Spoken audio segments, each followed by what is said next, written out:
Hello, my pleasure seekers, and welcome to today's episode. I'm very excited to have the beautiful Artemisia De Vine, who you're going to ask so many questions when I announce her title, is a sexual fantasy expert.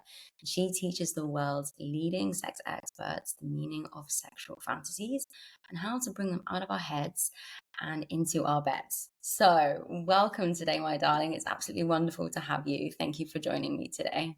Thank you so much for having me. This is going to be such a fun conversation. This really is. So, probably what everyone's thinking, and I hate to ask generic questions, but I have to just ask you the first one. How did you get into this space? Was this like a childhood dream, or where did you get into helping people find their fantasies and their sex lives? Isn't the thing the wounded healer, the person who is you do what you need to learn the most, and I got into it because I was curious about my own fantasies. They were very confusing to have these taboo sexual fantasies about domination and submission and bondage, and from a very young age. And I was brought up in an extremist breakaway Christian little world, little bubble, if you like. And there was no possible way to make sense of this other than it was from the devil. So actually, I'm no longer from that particular spiritual worldview at all. But I initially I was afraid of it. I had to understand what I was afraid of, because it was something that was the sexual fantasies come unbidden. You can suppress them, but they come, and you wonder all sorts of questions. Why on earth would I want to be treated like that when in real life there's no way I'd want somebody to dominate me? I want to be a strong woman. Why on earth would I want to be tied up when actually I just want to experience pleasure and intimacy? Why on earth would I want, all of these things that seem to be treating myself and other people in ways that are the opposite to how I want to be in real life, and opposite to how I feel in my heart? How can I even reconcile this? This is really confusing. So, and that as well as a response to people who were attracted to me and my gigantic boobs of doom. Wait, what? What do you mean? I grew giant boobs by the age of 12, Oh, and the world responded. The world, everyone of every gender had some sort of reaction to this, my physiology. And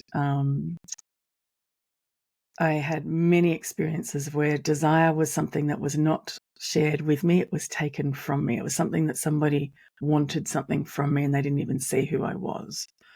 And I could see that they were projecting fantasy onto me in that moment. And I was not being seen as a person at all. And this made me think, I don't trust this part of myself. This part of myself seems to be broken. What's going on? How on earth can I even form a relationship with this? So, I ended up spending a lifetime. I had that crisis point, the dark night of the soul. I can remember being in Emerald Park, just as the sun was going down and the mosquitoes were coming out, and absolutely crying my eyes out, having my yelling at God moment with like, why would you make us like this? This is so effed up. What are you doing? What is this? And it was, I can remember really clearly choosing, I can suppress this part of myself to try and get away from it, or I can run towards it and try and understand it. And at that moment, I chose the latter. I'm going to understand this thing. I want to know what this is. And that led to a whole lifetime of deep sex geeking and exploration, and learning everything I could from all sorts of sex experts all around the world. And still no one could come up with a satisfactory answer for me about what sexual fantasies really were. But on my journey, then I just kept going. Like, I had lots and lots and lots of sex in my personal life. And then eventually I thought, well, if I'm doing this for free, I should just get paid for it. totally. So I started sex work and initially had no clue what I was doing, but learned pretty quickly and trained as a professional dominatrix. And it was actually the sex work that provided the key to cracking how sexual fantasies work. And I don't think I could have done it outside of that context because there's very specific conditions that are available in sex work to help you explore things. For a start, you get to literally live out the sexual fantasies of thousands of people, and you're right there in the room with them as they react and respond to various different things. So that's a pretty, that's a different view from behind a therapist desk already, right? You're on the job, as it were. You're there in the physical. Yeah. Yeah, I'm experiencing the emotions. I'm experiencing the physiological responses. I'm noticing the nuance. If I try it this way, what happens? If I do that, what happens? And started kind of using my clients as a little bit of a guinea pig, which they agreed to. They loved that. And to then, work them out. wow. So when did you then have the? I mean, firstly, thank you so much for sharing. That's just such an intimate part of your journey and where you are today. And so when did you feel comfortable to then enter into a place of being like, I'm going to make this actually a career? Like, obviously you were in the sex working industry and then you transitioned into where you are today. Like, what did that look like for you?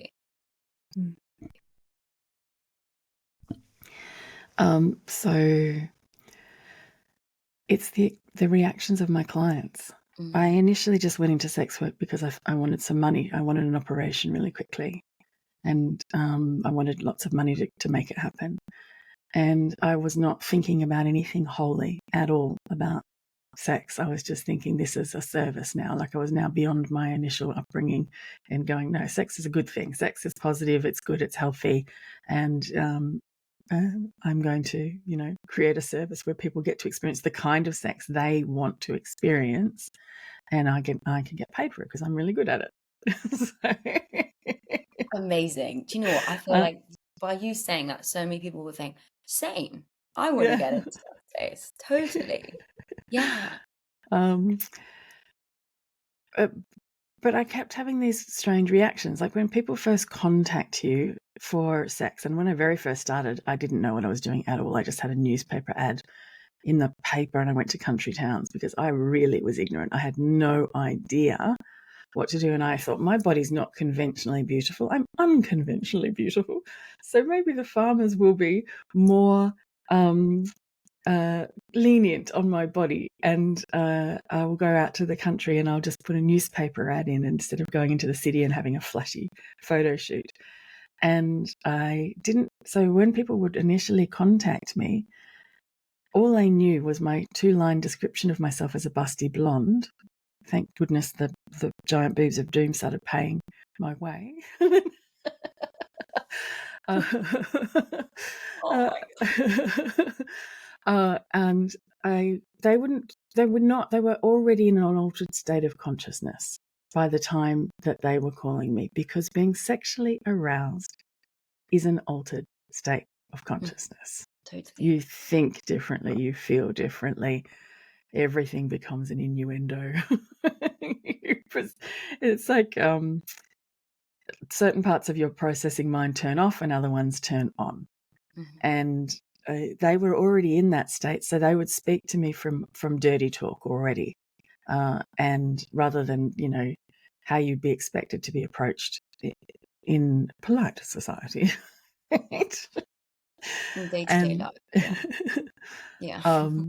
And so it was often crass, to be honest, and I would sometimes just reject them if I didn't feel safe. But I would turn up to the door, and the very first thing would happen was that they'd have a little bit of a jolt. They'd be like, oh, you're not a fantasy. There's a real person in front of me. I'm feeling a bit nervous now. Oh, because the reality would kick in what they've done. Oh my goodness. And then I found that I kept stumbling across these really interesting experiences where we started off really dirty and really smutty because that's where their mind was going, and I just trusted their turn-ons. What the story, the meaning-making story they were running in the back of their mind, I was really good at picking up on it and just playing along, right? Improv. Here we go. If I trusted that and followed that, really astonishing things kept happening. We kept having cracking right open. Like our normal egoic self would get out of the driver's seat and something else bigger beyond would come through.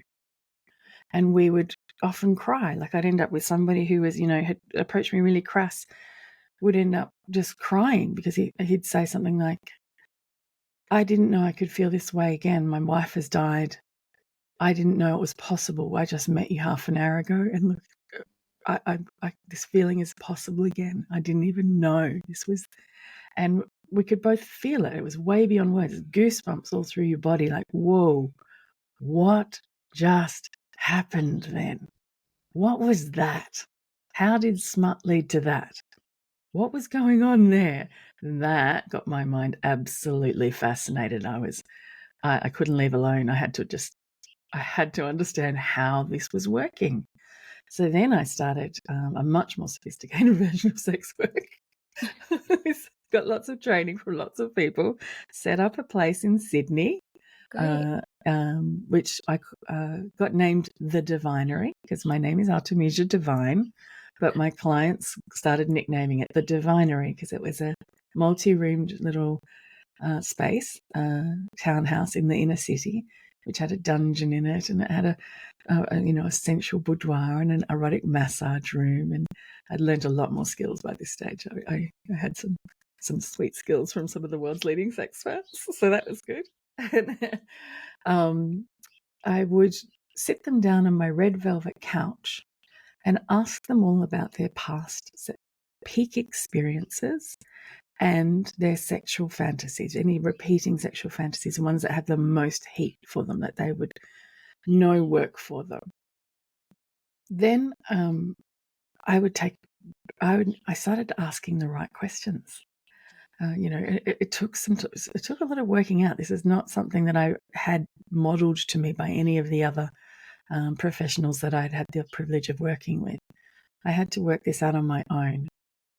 What is the actual narrative underlying this fantasy? What are the psychological mechanisms in them that are helping them move from that state of consciousness where they were quite closed off and egoic to their egos now out of the driver's seat, and I've got this bigger sense of self that I'm connecting with and interacting with, and their guards are down, and we're both in this zone together. We're in this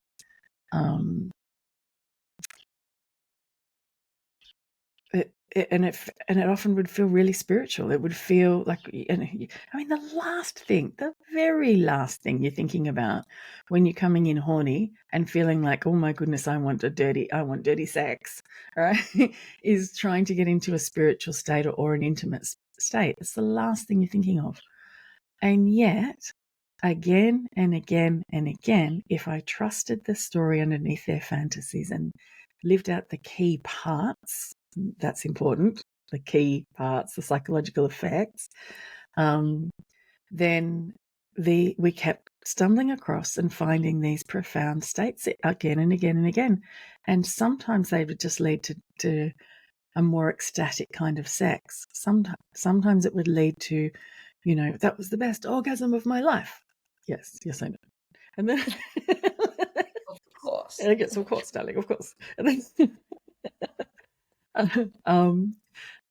but sometimes it would lead to something even beyond that, and it would lead to this thing that felt like, well, in their words, they'd often try and describe it in the moment, of like, this feels like I'm on drugs, like I've taken psychedelics or ecstasy, but I don't. But also at the same time, it feels like the opposite to that, because it feels not like escapism. It feels like I've just come home to my real full self. Like if this is a part of me that, if there's such a thing as living beyond this life, this is the part of me that does. and it's here now. This is who I always was, and this is what I was always trying to feel. This is the thing I was yearning for, and I didn't know I didn't know I could do this. What is this? And we'd be sitting there in heart open, stunned wonder together, going, "Wow, isn't this cool? This is so cool. How did we do this from doing dirty things together?" Right? And that's when it hit me. That's when it hit me. Oh my God, that's what sexual fantasies are. They are the exact story that our egos need to hear so that they can let the guards down and we can enter into these expanded erotic states of consciousness. These are just the same sort of states of consciousness that people aim for in lots of spiritual traditions of meditation or tantra or what was the psychedelic therapy? Lots of people, you know how psychedelic therapy is just exploded into the mainstream right now because people are recognizing that it takes your guardedness away and you can open up to a bigger sense of self beyond that, and you can have so much compassion for yourself in that place, and you can have deeper insights and unguarded heart opening, and really profound healing can happen in that space. I was experiencing sexual fantasies as achieving the same thing. It was an ego dissolution experience story. That's what it does. I was like, what? And so What? how did you when they left, obviously, how did you like maintain that aftercare, you know? Because for someone that's gone through this for the first time, also including yourself as well, I'd love to know, like you're realizing this magic, as it were, that you're creating for people and yourself. How do you then ground that afterwards and kind of feel safe to do it again or experience it with someone else again? You bring up an excellent point. The container in which this happens really matters. And that's something that I honed as well, is this ability to create a really solid, clear, safe container for this kind of letting go, which has a beginning and an end, right? So if somebody takes you on so if you go and see a hypnotherapist, they're going to have an induction to lead you in, and they're going to have an end to bleed you back and make sure that your normal state of consciousness is in place so that you can have a healthy, you can have all of your organs of the psyche back in place. You do need your ego. They're kind of important egos. They give you a sense of self and they help you set boundaries, and they protect your self-worth and your identity and your social status. You need them to interact in the world, or you don't even know that you are separate from other people. So they're really important organs of the psyche. That's just my little model. I try and describe them, all the different organs. It helps me understand It's a them. really good point, though. It's a very good point. So a lot of people are like trying to get rid of the ego and slate the ego, but it's a very good point. So yeah, We need it. We cannot even operate in this game as humans without understanding that we're separate from other people. Yet the best sex, we lose ourselves, and it's the urge to merge. It's the moving from I to we. And sometimes even beyond that, from I to we to, I feel connected to all that is, these oneness experiences. And you can only have those experiences if the ego gets in the backseat of the car, or even out of the car altogether for at least a little while. Right? And so we need a really safe container for that level of vulnerability. And so as part of the conversation that I had on that red velvet couch before, when I'm asking them all about their sexual fantasies, I'm also creating safety in a multitude of ways. And I am also creating an end. So there would be quite a clear beginning of our play, and as they would come to the end, and I'd put them in the shower, then they'd come out and they're slowly getting dressed. I'm talking to them gently, giving them another cup of tea, my Moroccan tea glasses, and just gently bringing their ego back into into where it's supposed to be. Because if you don't, otherwise you walk out of there without any skin on and you're all nerve endings. There's no self-protection in place. The other thing that had to happen is I had to be worthy of holding that vulnerability for them. And that's actually what I discovered that seduction is. Seduction is not manipulating somebody into being vulnerable. Seduction is proving to them that you are worthy of holding their vulnerability so they can let their guards down. So I had to be worthy. I had to hold it well. That's a really important part of this. And how did you get to the point there of feeling worthy? Well, for a start, I did actually have empathy for them and I did want them to be safe, so that helps. It was a big driving factor. I wasn't just trying to take from them. But it's this thing that happens, and this is the container that sex work provided that I couldn't have discovered this thing about sexual fantasies any other way. Because I was focused on creating an experience for them based on their unique erotic wiring, their erotic narrative, I wasn't trying to get my needs met. So we weren't trying to meet two people's erotic psyches at the same time. We weren't trying to dissolve two egos at the same time. Because somebody's turn-ons are the exact story their ego needs to hear. But everybody's ego needs a different story. So inherent in sex is this constant paradox of, should I be focusing on what you need for your ego to feel the right level of risk and safety and let go? Or should I be focusing on mine?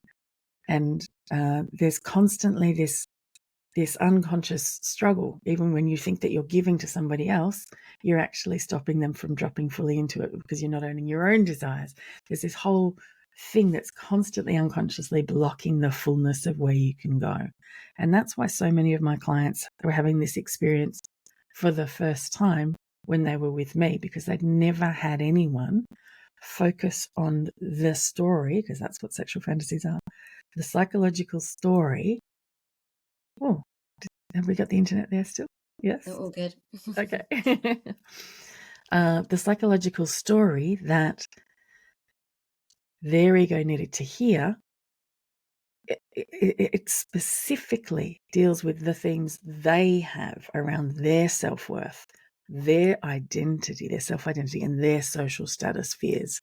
Because what does an ego do? An ego experiences all vulnerability as a threat.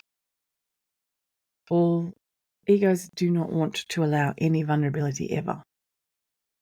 They are there to guide, to create and protect your self-worth, your identity, and your social status.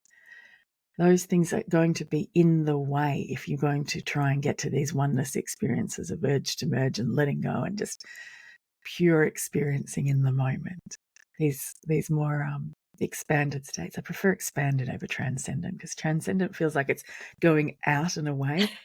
Like inscendent, we're coming in here, like we're being really fully here and alive. But yes, okay, let me get back to the point. I'm getting a little bit lost here. The story has to be the exact story their ego needs to hear. When there's two egos competing, you can't get your full story met. You might get one of your guards down or two of your ego guards down, but you won't get all three down because of this inherent paradox of who are we focusing on now, and we need to compromise, because that's what relationships are. Yes. This was a situation where I wasn't trying to get my net, so I could get all of their guards down. And it's often the very first time in their life that they knew they could access this fullness, or this fuller part of their eroticism.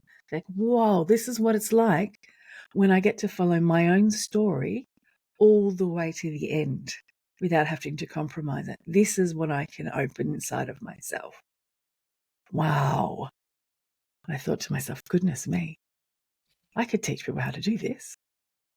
I could teach this. This is pretty special. Because I hear them desperate saying, how can I experience this again? And they had no idea, because I was the one that created it, the moment for them. They couldn't get back without me, and they didn't know how to share it with their partners. It's like, I could teach this. I could teach people how to access this fuller part of themselves, this pressure. In fact, it's probably one of the things we want to experience most in this life. I can show them the way, and their own fantasies are the map that can show us how to do it. Right? And that initially didn't work at all when I started trying. Oh, plot twist. Yeah, What? I was like, oh, surely they'll just want to do this, right? They'll want to do this. They'll just, well, as soon as I explain it to them, it'll just make sense and they'll want to do this. Of course. And right, because why wouldn't you? It's so delicious. Yeah. And what I discovered was there's this other inherent paradox in sex that needed to be overcome. And that is the way that most people feel safe enough to let go is by convincing themselves that the other person is turned on and has their own needs being met by fulfilling your own story, your own ego story, right? Yeah. Right? And it's too hard to admit to yourself. It's no longer safe to admit to yourself if they're not turned on. Here's a practical example. So if somebody is receiving oral sex, and they're probably going to hold back. Most people hold back. Am I taking up too much time? Am I, did I remember to shower? Should I stop now and give oral sex to you? Am I being too selfish? Am I taking up too much space? That feels really good, but I probably will let myself feel really good for only this length of time, and then I'll cap it. I won't go as far as I could because I'm worried about making sure you also have a good time. I consider it of you. Right? And so they shot it. But the sexual fantasy would come along and resolve that for them. The sexual fantasy might do something like, let's imagine then that you have somebody, your ideal lover, of course, because that's how fantasies work, break in and tie you up and force you to receive oral sex until and they'll say something like, I'm going to take from you until I'm done, and you can't do anything about it. And now your mind is completely convinced that the other person is being selfish. So if they're selfish, their needs are being met. So you no longer have to take care of them for them. You can now completely surrender into receiving until you can take as much as you want. Because you've convinced yourself. So smart. Right? How clever are our minds? Our minds are actually, these fantasies are designed to overcome those paradoxes. That's what they do. The inherent paradoxes in sex. They're brilliant. And I had to figure out how to bring that part out into life, into real life, because that part's not true. In reality, everybody has their own needs to be turned on, and they are taking turns focusing on each other's needs. And how do you convince yourself that you're safe if you're not completely convinced that the other person is getting off on giving you oral? Like, how can you find that sense of safety? And again, sex work provided the answer for me. Because, surprise, surprise, I wasn't actually turned on by every single one of my clients' unique fantasies. Oh my gosh. Surprise, surprise, they all had their unique turn-ons, and I was very rarely actually sexually aroused in any of those situations. Early on I was, just because it was also taboo and exciting. But then, that wears off and it becomes I can imagine something else, right? And yet every single one of those clients was desperate for me to be turned on by their turn-ons, or they didn't feel safe to share that with me. They'd really wanted, it's got to be real. You've got to be into it too, or I can't let go. They'd say over and over and over again. And I'm like, I can't. Sure, fine, it is. Yeah. This is great.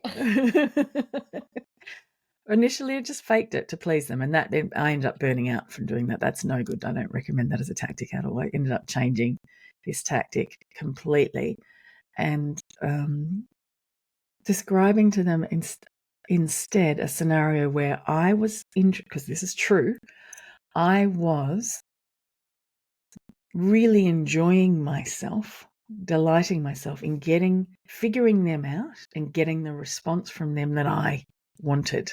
Yeah.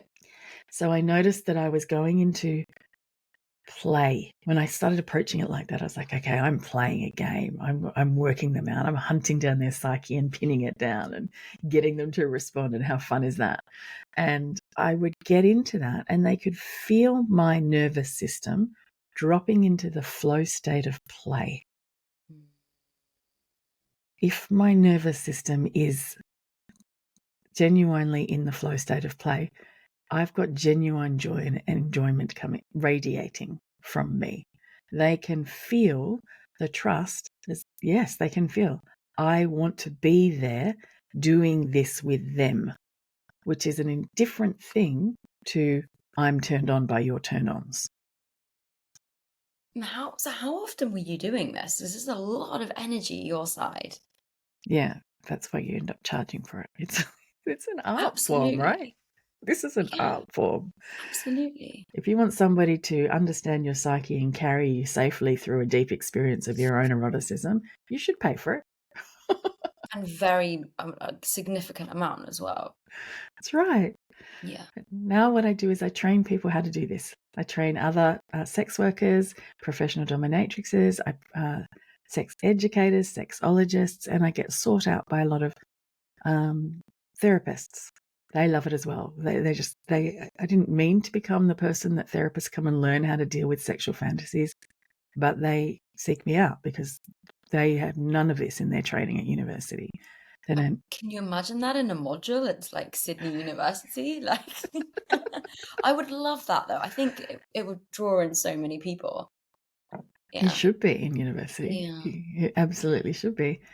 But yeah, a lot of therapists end up having like 2 hours on sex in their whole training, and they're supposed to be the ones that guide people and how to understand their sexuality, because sexuality is going to come up in every single therapy thing in some form or another. Yeah. And the only lens that therapists have is, they've got two options really. Oh, it's perfectly normal. Don't judge it. Let's just do it consensually and make sure you don't enact anything non-consensually. And don't think about it any more than that. It's just normal and healthy. Or it's from your childhood unfinished business, and therefore they pathologize it without meaning to, even though they're trying to be open-minded around it.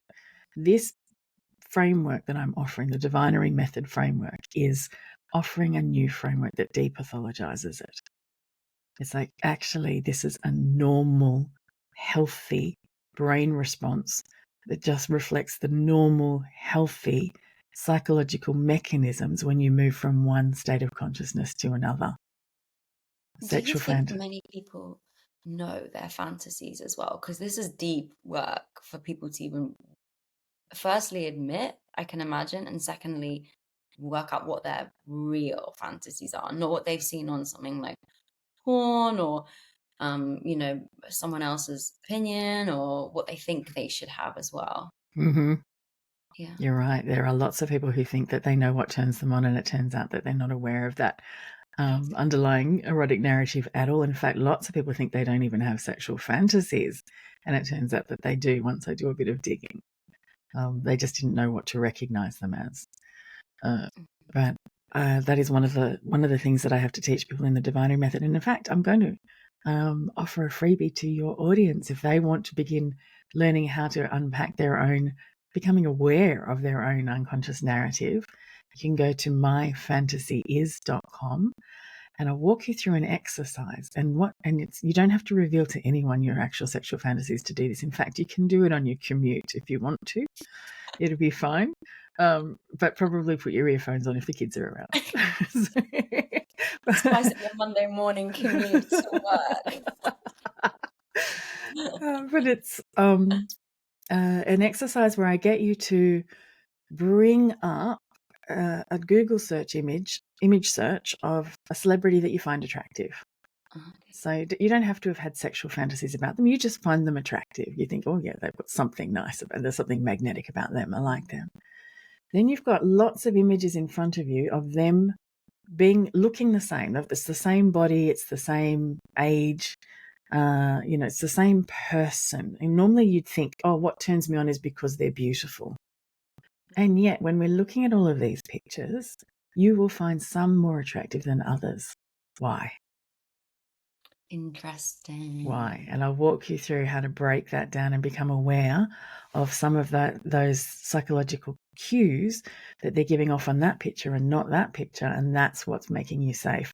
And if you do this exercise with your partner or your friends, you go, oh, wow, really? You're attracted to that other picture because it indicates this other thing. Oh, wow. And you start to hear each other's stories and recognize, oh, that's how you make yourself safe to let go. Oh, it is different to mine. All of these years, I was trying to pleasure you by giving you what makes me feel safe to let go. And here it is in this simple exercise. I can begin actually taking on the qualities and the right moments in playful ways that will make you safe to let go and start exploring from there. Amazing. Thank you so much for sharing that. I really appreciate it.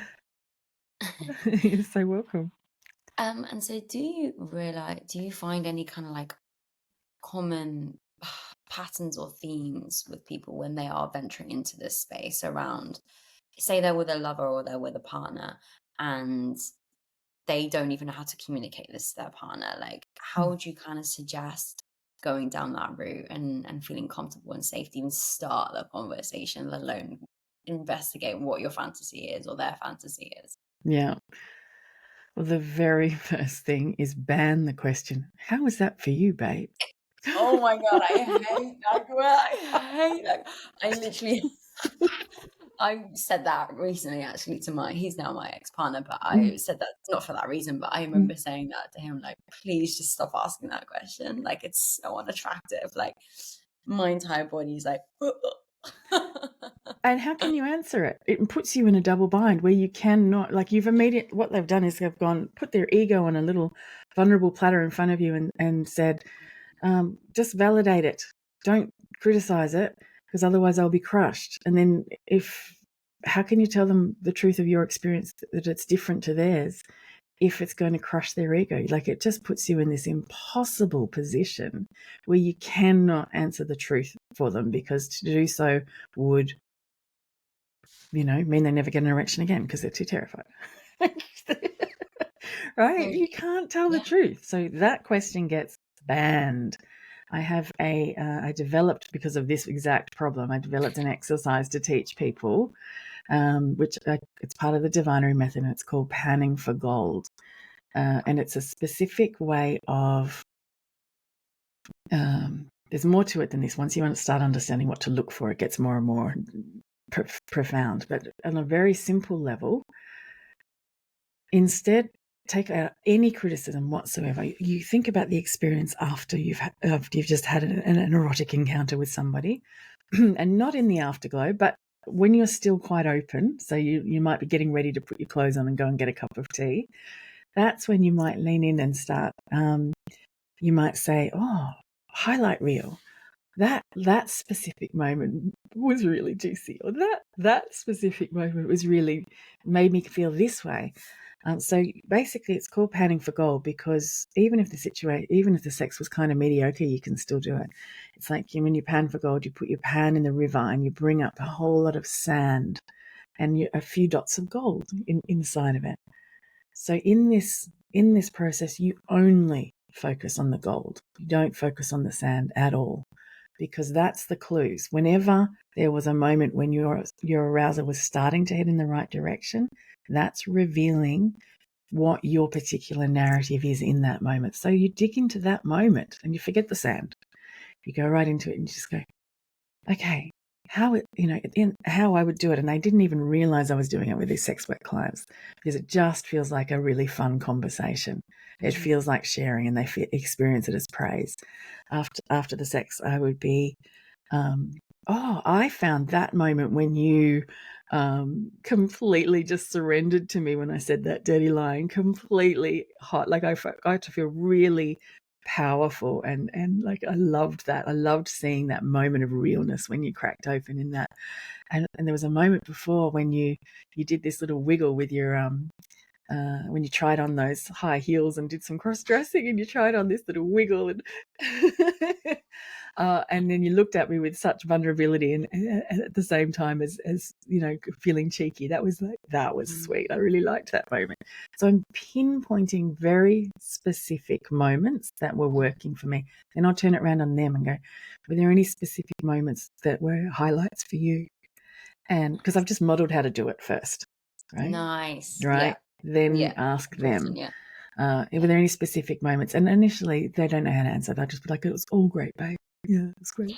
And then, but I dig. I'm relentless.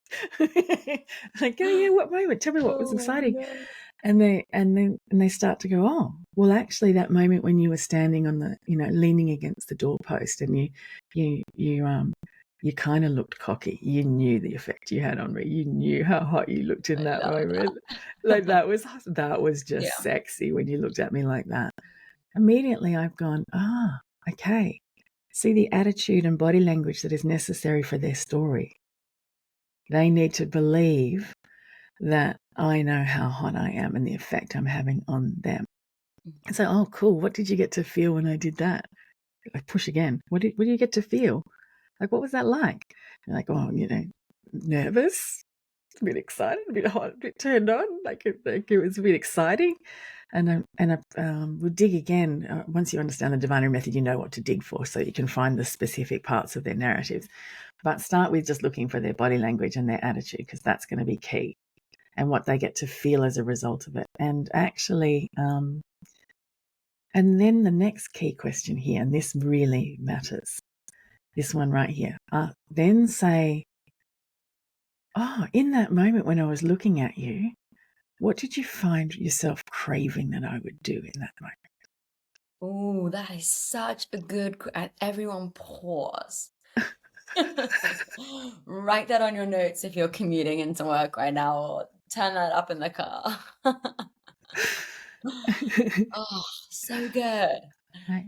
And then they've suddenly got permission to tell you, without threatening your ego, exactly what their narrative was in that moment. Oh, actually, I imagined you pouncing on me and, holding me down and biting my neck like a vampire.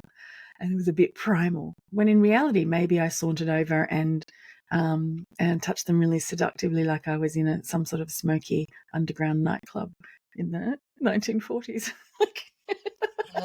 The most random things just come, right? They just, right.